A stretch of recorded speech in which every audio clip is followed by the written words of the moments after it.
कदरदान।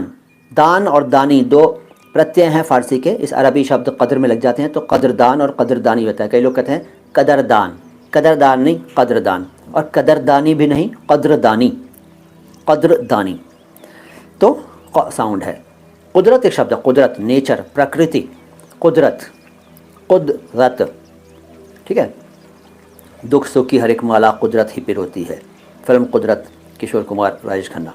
कुदरत, कुदरत नहीं कुदरत, को। इसके बाद इसी से बना कुदरती, ई प्रत्यय लगकर जो कि फ़ारसी का है, कुदरत से कुदरती बन गया तो वो भी कुदरती है।